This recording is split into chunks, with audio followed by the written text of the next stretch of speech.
स्तुता मया वरदा वेदमाता प्रचोदयन्तां पावमानि द्विजानाम् आयुः प्राणं प्रजां पशुं कीर्तिं रविनं ब्रह्मवर्चसं मह्यं दत्त्वा व्रजत ब्रह्मलोकम्।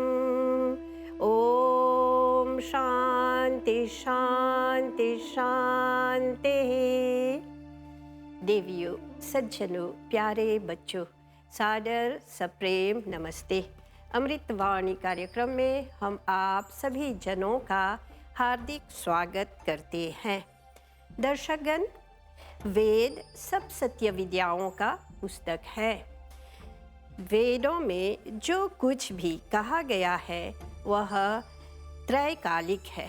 वह भूतकाल के लिए सत्य था, वर्तमान में भी सत्य है और भविष्य में भी सत्य रहेगा।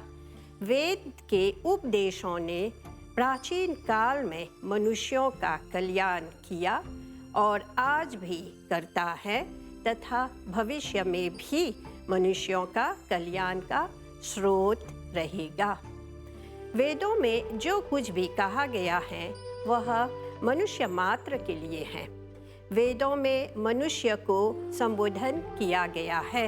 वेदों में किसी विशेष जाति, किसी विशेष कौम को संबोधन नहीं किया गया है।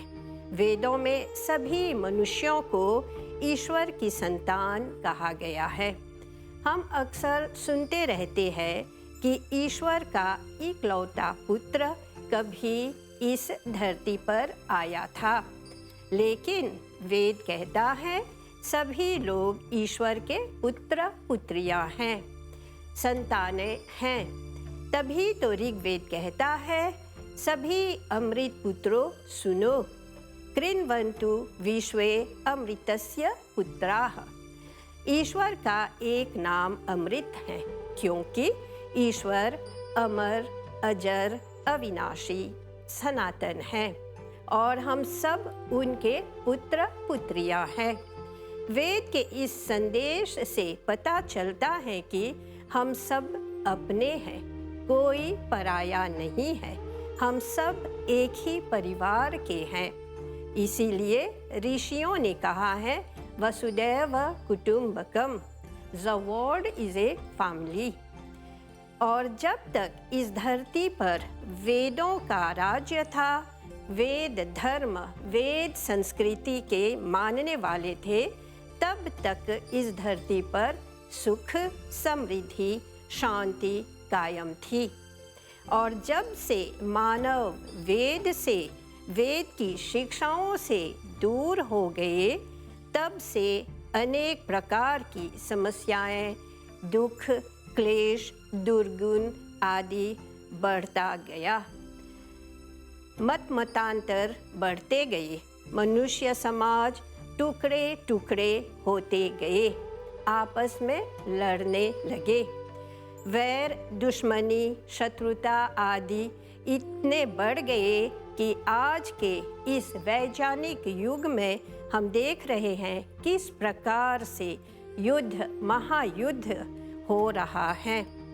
दो पड़ोसी देश आपस में मिलजुल कर भाईचारा के साथ नहीं रह पा रहे हैं।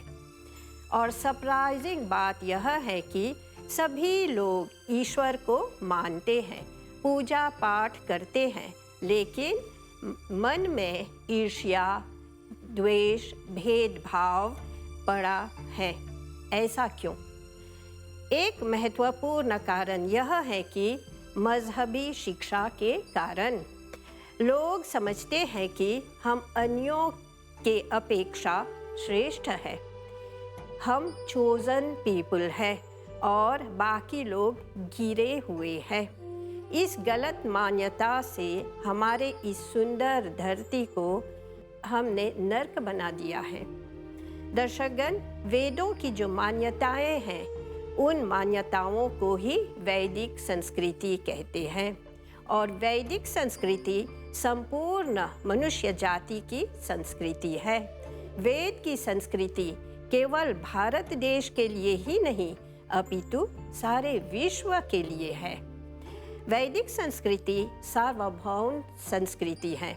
असल में तो वैदिक संस्कृति मानव की संस्कृति है।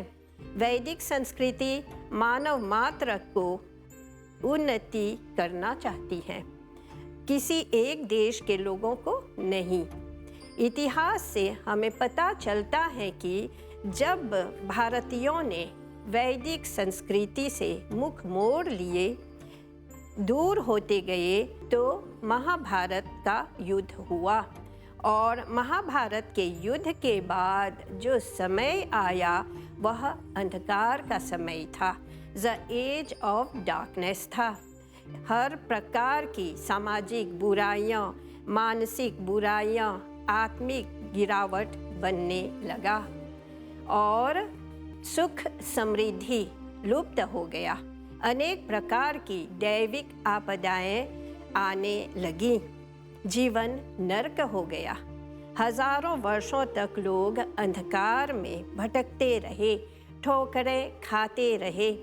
देव दयालु दयानंद ने जब यह सब देखा, चिंतन किया, तो उन्हें भली भांति पता चला कि लोगों ने वेदों के प्रति आस्था न होने के कारण, वेदों को त्याग देने के कारण यह सब आपदाएं, भयंकर परिणाम सामने आया और आज भी बढ़ रहा है।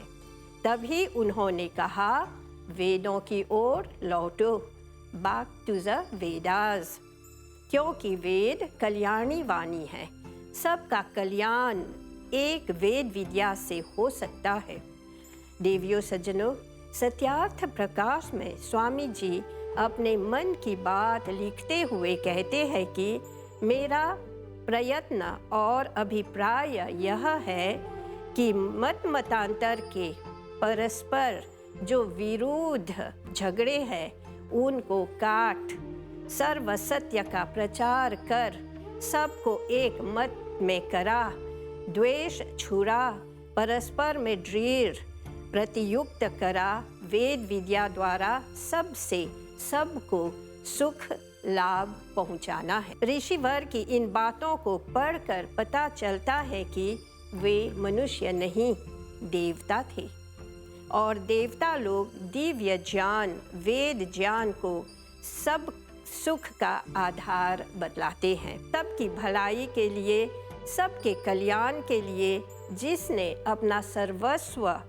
बलिदान कर दिया, वे हमारे धर्म गुरु महर्षि स्वामी दयानंद जी थे। उन्होंने स्पष्ट शब्दों में लिखा कि वेद का पढ़ना, पढ़ाना, सुनना, सुनाना हम सब का परम धर्म है। परम धर्म को धारण करना है। वेद के शरण में रहकर जीवन को वेदमय बनाना है। इन बातों को आप सदा सर्वदा याद रखें। स्तुति करते हम वेद ज्ञान की, जो माता है प्रेरक पालक, पावन करती मनुज मात्र को, आयु बल संतति पशु कीर्तिम, धन मेधा विद्या का दान, सब कुछ देकर हमें दिया है, मोक्ष मार्ग का पावन ज्ञान, मोक्ष मार्ग का पावन ज्ञान। दर्शकगण, आप सभी से विनम्र निवेदन है कि आपका यह जो श्रावणी पर्व है वह मंगलमय हो, ज्ञानमय हो, मंत्रमय हो और कल्याणमय हो। आप सभी के ध्यान के लिए धन्यवाद। ओम शांति शांति शांति।